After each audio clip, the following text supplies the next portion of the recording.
Səfərimiz bəli, mayın 10-da Gəncəyə olacaq. İnşallah. Logistika mərkəzinə bəli. Əziz Gəncəllər, mayın 10-da Məlahət xanım gəlir. Bəli.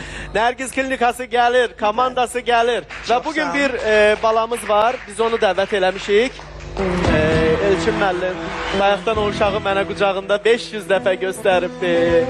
Əli Hüseyin, bəs hardadır Elçin müəllim? Gəl bura Əli Hüseyin, gəl. Gəl, qaça gəl. Tontişim, yeni xəstəmizdir bizim. Mikrofonu verək zəhmət olmasa. Məlahət xanım, qurd xəstəliyi ilə bağlı nələr olur deyin zəhmət olmasa Məlahət xanım? Özündə ağrısı vardı. Sancıları olur Hə, qarnında. sancıları olur. Aha. Aparmışdıq, qurd çıxmışdı. Amma müalicənin xeyri olmadı. Elə bil, yenə ağrısı var. Özü daha yaxşı bilir ağrısı hardadır. Haran ağrıyır baba, başım. Mikrofona göster görüm, de görüm. Buram ağrıyır.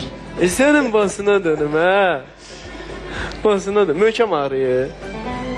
Çox bəzən sancıları çox tuturdu. Elə bir ağrı yer deyir, belə küçülür. Elə ağrı verir mi qurd xəstəlikləri? Bəli, göbək ətrafı sancılar adətən qurdun əlaməti olaraq göstərilir. Diş qıcama, ürək bulanma, qəbizliyin olması, bəzən uşaqlarda aşırı əsəblilik. Ancaq gecələr Bəli. bəzən görsən dişlərin qıcıyır. Məlahət xanım, mən bir şey soruşmayayım. Buyurun. Məsələn, bu qurd xəstəliklərində niyə adam yuxuda olanda dişlərini qıcıyır? Niyə normalda qıcamırlar? Baxın, qurd xəstəlikləri ən çox qurdlar, parazitlər gecələr aktivləşir ona və görə. gecələr aktiv olduğu üçün uşaqlarda anus ətrafı qaşınmalar, qurdun hətta çıxar. Qurd yumurtanı qoyur səhərə yaxın.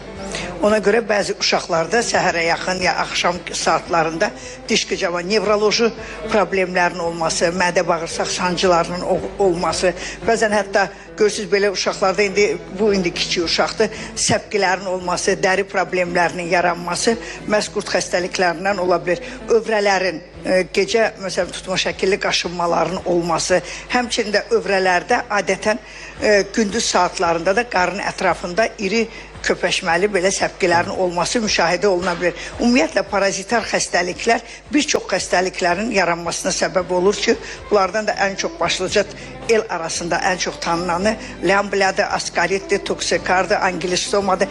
Bəzən belə qurd xəstəlikləri var ki, bölgələrdə deyərdim ki, bəzi bölgələrdə aktiv olaraq daha çox müşahidə olunur. Endemik zonalarda olan məsələn Şəki, Qəbələ zonasında ən çox məsələn rast gəldiyimiz qurd növləri haşnana qurdlardır, trixanelladır ki, bu qurd növlərdə aşırı sinir sisteminə, birbaşa ali sinir sisteminə təsir edir. Uşaqlarda gecə tutma şəkilli qaşınmalar, dediyi kimi sancı, göbək ətrafı sancıların olması, hətta haşnana qurdları sudurqalara, hətta epileptik tutmalara qədər gətirib çıxara bilir. Trixanelladır, haşnanadır. Bu kim qurdlar, məsələn qız uşaqlarında gecələr məsələn vaginaya daxil olaraq infeksiyaların yaranmasında, axıntıların əmələ gəlməsində, uzun müddət belə xəstələrdə müəyyən infeksiyaların yaranır. Hətta böyrəklərdə, sidik kisəsinin iltihabında belə başlıca rolu var.